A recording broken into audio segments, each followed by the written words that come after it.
Jotono horkaham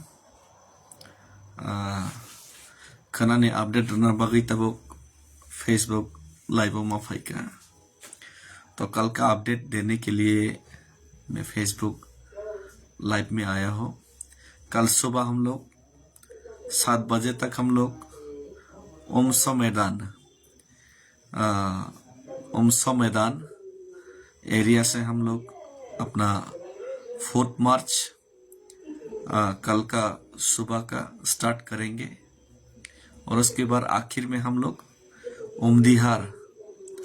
उमदीहार तक हम लोग पैदल मार्च करके जाएंगे। ओमसो मैदान से उमदीहार तक लगभग 30 to 35 किलोमीटर जैसा है डिस्टेंस। और उसके बाद नेक्स्ट डे में परसों उमदीहार टू बायरिन हाट तक हम लोग जाएंगे।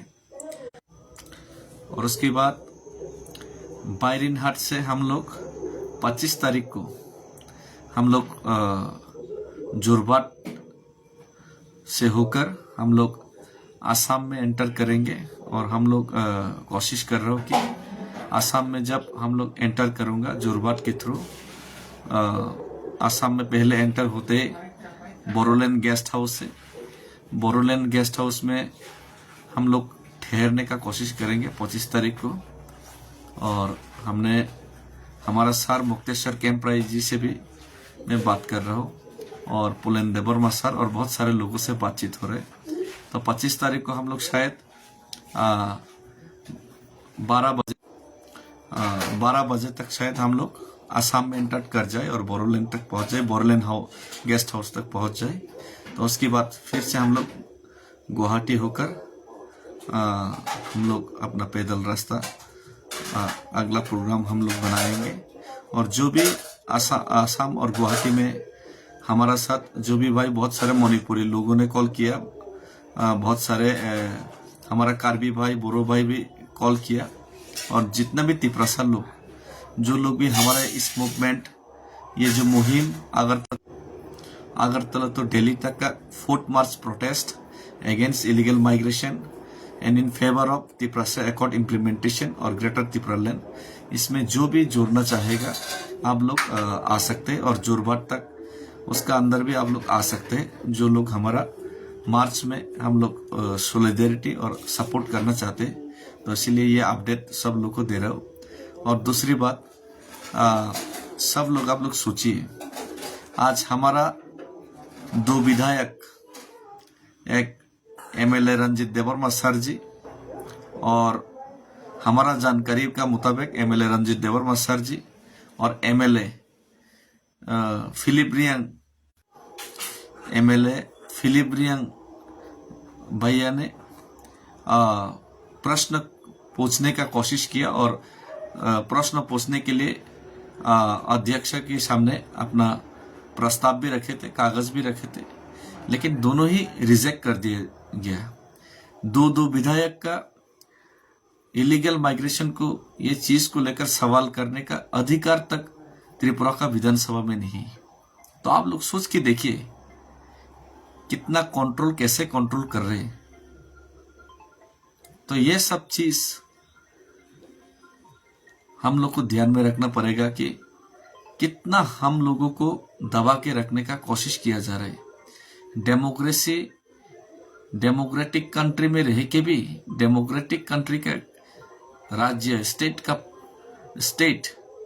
त्रिपुरा में यहाँ का भूमिपुत्र जो इलेक्शन में चुना गया है, पब्लिक का रिप्रेजेंटेटिव है, उनको प्रश्न पूछने का अधिकार भी नहीं है। इलीगल माइग्रेशन, ये जो इलीगल माइग्रेशन का सवाल दो विधायक ने प्रश्न पूछने का कोशिश किया, लेकिन ये सवाल तक पूछने का उनको मौका नहीं है। तो सोच के देखिए, प्रश्न ही पूछ नहीं सकता तो ये जो सीरियस मैटर है इनको इम्प्लीमेंट करना और तिपरासा के लिए कुछ भलाई सोचना, ये तो बहुत दूर का बात है। और तिपरासा खुद विधायक तिपरासा के लिए सोच नहीं सकता, बोल नहीं सकता, बात नहीं कर सकता, भीख मांगना पड़ता है अपने जाति के लिए, अपने एरिया के लिए काम करने के लिए। ऐसा हाल है त्रिपुरा में। तो इसीलिए जब तक हम लोग का सॉल्यूशन नहीं होगा, हम लोगों को तो लड़ना पड़ेगा, लड़ाई तो जारी रखना पड़ेगा, लड़ना तो पड़ेगा। बिना लड़े ये जो जमीन, ये जो हम लोगों का जमीन का अधिकार, हम लोग का फ्यूचर में तिप्रसा, हम लोग का जो फ्यूचर जनरेशन है उनके लिए हम लोग ऐसे तो छोड़ के नहीं जा सकता। कुछ ना कुछ तो करना पड़ेगा, फाइट तो करना पड़ेगा, लड़ना तो पड़ेगा। जहां अपना अधिकार, अपना हक का बात करना भी गुनाह है, वहां ऐसा गुनाह मैं तो बार बार करूंगा। अगर तिप्रसा के लिए बोलना, तिप्रसा के लिए लड़ना, अपने जाति के लिए बातें करना, अपना जाति के लिए सवाल करना ये गुनाह है, तो ये गुनाह मैं बार बार करूंगा, 1000 बार करूंगा। और जब तक सॉल्यूशन नहीं होगा तब तक लड़ना तो सबको पड़ेगा। अगर कोई नहीं लड़ेगा तो मैं तो लड़ूंगा, कोई नहीं भी लड़ेगा तो मैं तो लड़ूंगा। क्योंकि बुजदिल और दरपुक लोग गीदड़ का मौत मरता है, और जो शेर है वो मरता है भी तो लड़ के मरता है। शेर की मौत मरूंगा, गीदड़ की मौत तो नहीं मरूंगा। तो इसीलिए सबको फिर से धन्यवाद, और भारत माता की जय मैं बार बार कहूंगा, क्योंकि भारत माता का मैं भी संतान हूं, और भारत माता का संतान होने के नाते हक तो बनता है हम लोगों को भी आज़ादी मिलने का। एक भारतीय होने का नाते भारतीयता का